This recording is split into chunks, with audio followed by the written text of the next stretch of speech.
Good afternoon. Great to see you all here. I love all these talks that have been going on today because it really is about persistence, never giving up.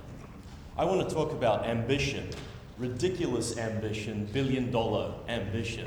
We keep hearing, over here in the UK that we need to be like Americans, that Silicon Valley is the only place that can make this happen. But having been part of Hailo from the very beginning, that company is halfway there. It's a $500 million app. Done here in London, co-founded by cabbies and real people, just like you and me here. So let me sort of walk you through the stories of what a lot of billion-dollar apps have done and how actually they're not remarkable people. They're not crazy, different people, dissimilar to you and me, but actually how those journeys really make sense the more that you know about them. But let's start by blaming someone. This guy, I think, caused all the problems that we have today. This guy was the world's first billionaire. John D. Rockefeller, self-made man, built his business in oil, became a tycoon, and at the wonderful old age, and in 1897, actually passed away as the world's richest person, worth $336 billion, and is history's richest person, and probably the richest person we'll ever see. So now that we know that we probably won't be richer than him or will ever see anyone who is richer than him, let's sort of figure out where we can go. Since him, and as of early this year, we've got about 1,800 different billionaires around the world, and they control an absolutely astounding $7 trillion worth of wealth. The point here is that people are becoming entrepreneurial, and more so. The vast majority of that wealth has been created by entrepreneurs, by people who started in families that had nothing, who were modest, who were people like you and me, and who saw problems out there and decided to go and address them and do something interesting. Today, we have this wonderful term called unicorns that has really been adopted by the technology industry. And again, something that used to be so medieval and beautiful and kind of romantic. It used to be the realm of girls and their tea parties, but now, my last slide sort of slipped, it's much more kind of aggressive, laser beams, all kind of crazy, and I think really represents and embodies a lot of the characteristics we all need to actually make it there. These are the 13 billion-dollar apps that exist today. These are companies that weren't around 5 years ago. These are companies that have generated incredible amounts of wealth and value because of the amazing things that they've done. And we're going to focus on a few of them and go through their stories and how they actually came about. This, just out of interest, represents the last 10 years in the technology industry. There have been $78 billion or more companies. And in the last couple of years, this sort of arm on the right-hand side has really extended crazily. And we'll talk about one of those outlying companies, the guys at Uber. Again, an industry where Hailo is trying to compete, but where naturally an American has done better because of their persistence, and try and figure out really why.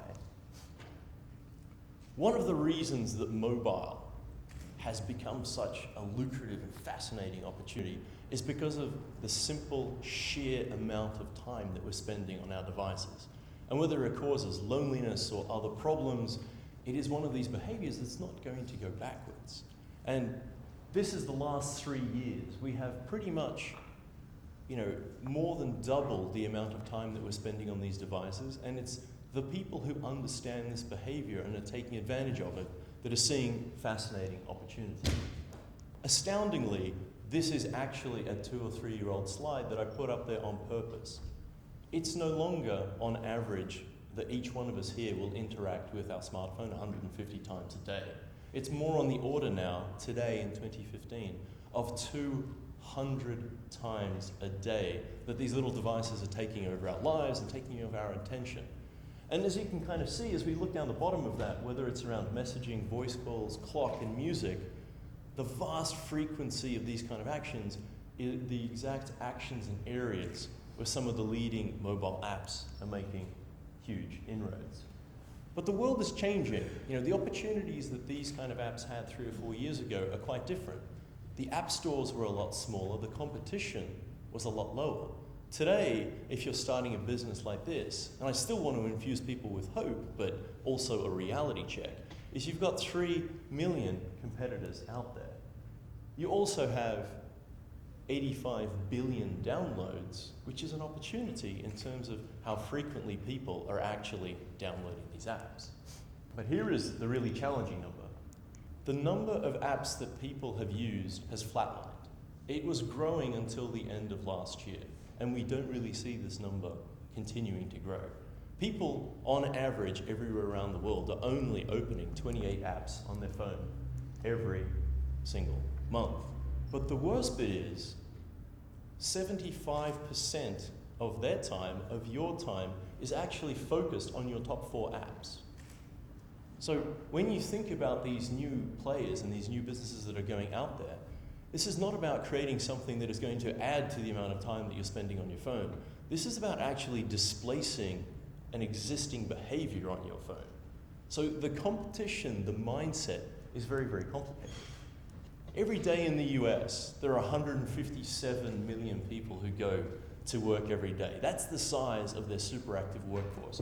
And yet, if we look at this app here, it actually has 160 million people who play it every day, more than 1 billion times. 540 million people play it every month, 15 million people every day, and they spend over $2 billion on it. And I'm sure you all know it. Is this a good thing or a bad thing? I don't know. We'll let other people judge that. But the simple truth is that that game was made by 6 people in 3 months, and they thought it was an utter failure.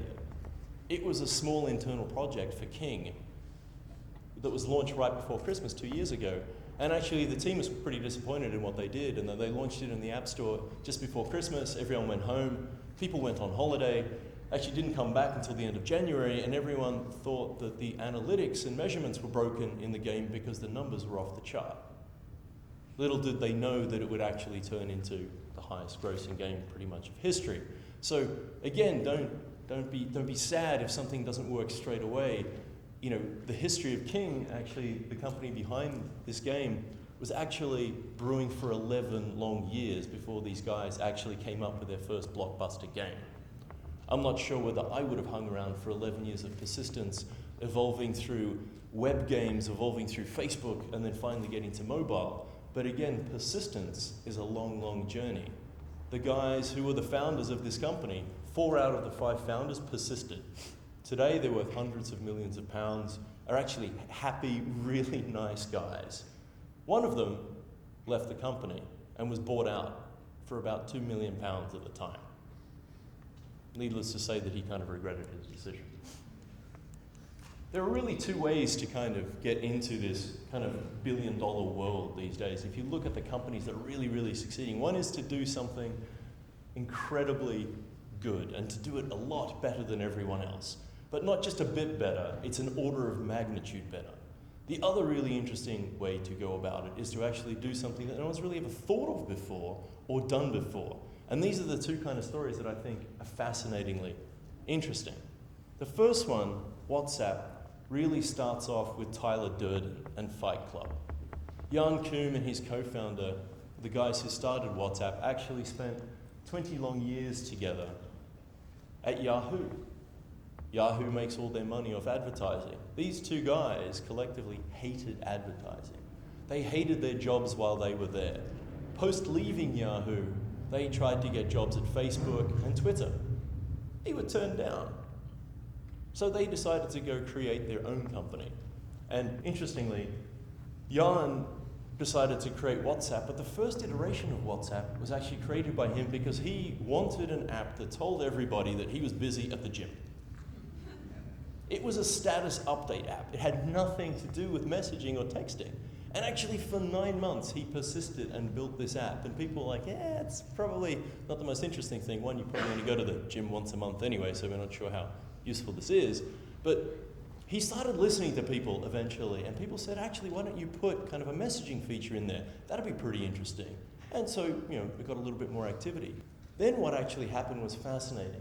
Listening to people back home in the Ukraine where he was from, they were saying, actually, we'd really love to message you because it's incredibly expensive to message people in California, in the US. And our text messages cost us 30 or 40 cents just to get through. Can you actually build us a version of the app that works over here? At the time, iPhone wasn't readily available over there, so they built a BlackBerry client. So while for the Americans it was all great to have the iPhone version of WhatsApp, it only exploded, and literally in the first week that they had a version of WhatsApp on a BlackBerry, did they get 200,000 organic downloads.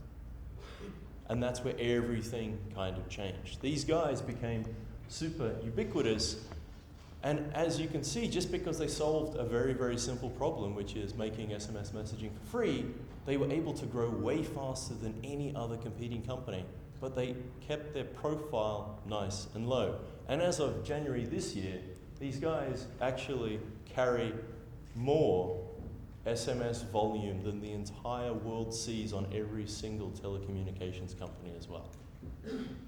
Which is sort of justifies the wonderful price that actually Facebook paid for them at the end of the day, which was 15% of Facebook's market cap. Today, most analysts say that that was actually a bit of a steal. In terms of the valuation of the company, has probably gone up about 50% since that acquisition. Another really interesting example that I want to kind of talk about when you think about an astoundingly big opportunity, especially in mobile, is really disrupting something that's already there. And again, WhatsApp did that quite well, but I think Uber did it much better. And again, this is an area that I know incredibly well with Hailo, is how do we disrupt taxi medallions? How do we disrupt a highly regulated industry where the prices are high, where the service is not particularly good? Let's do something really interesting there.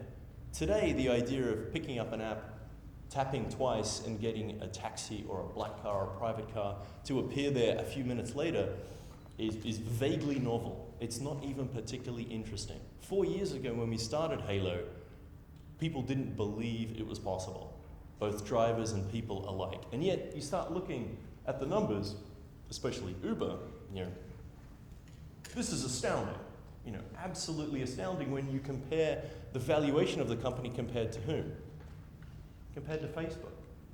These guys have a growth curve that the world has never seen before because it's an astounding and real business.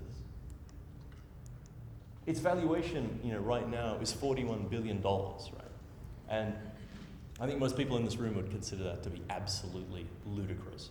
This number makes absolutely no sense to anybody, but if you've actually dug into the numbers and understand what this business has been able to do in 5 years, it's something that we could never fathom, even working in the technology industry for a decade.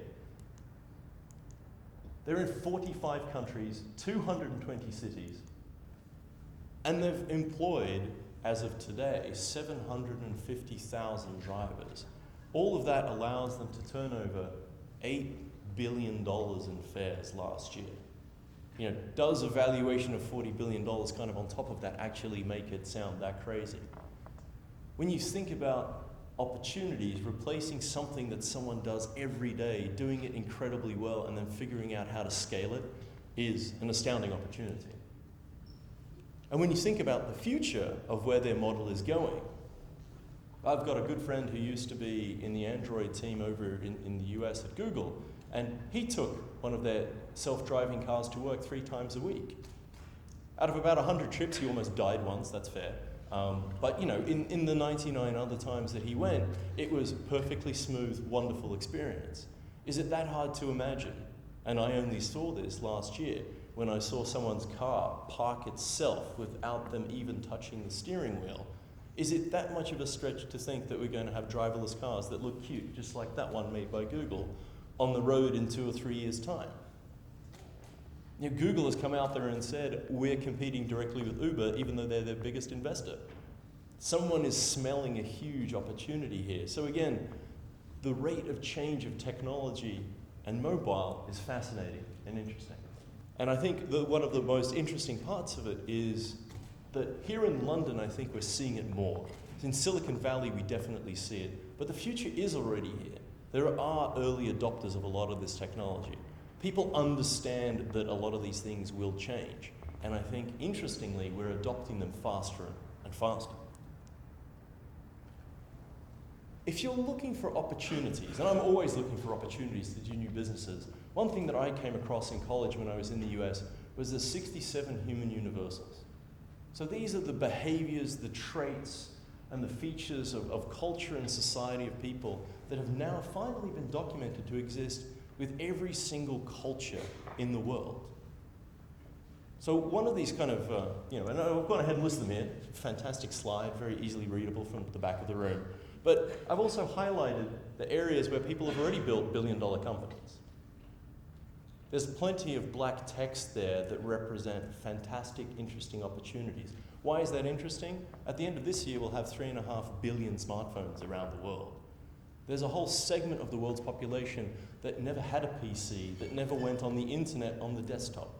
There's a whole slew of people that will come in the next year or two, in the billions, who will only understand the internet connectedness because of smart mobile devices. If you're looking for opportunities, there's quite a few right there.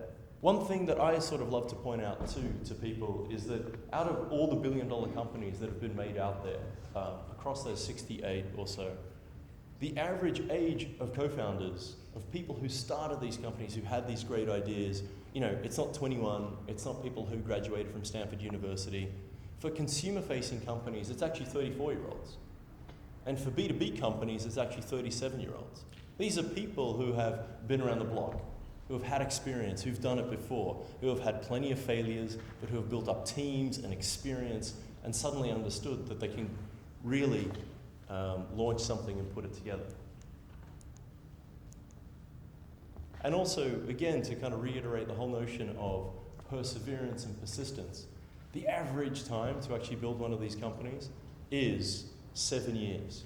So in order to really get there, don't think that it's a short journey. And the one thing that I really kind of want to end on is when you're kind of evaluating what is, a massively interesting and good idea, something that just appears inevitable, something that you think really should be there that isn't there, is often the answer to building something, a billion-dollar success. Thank you.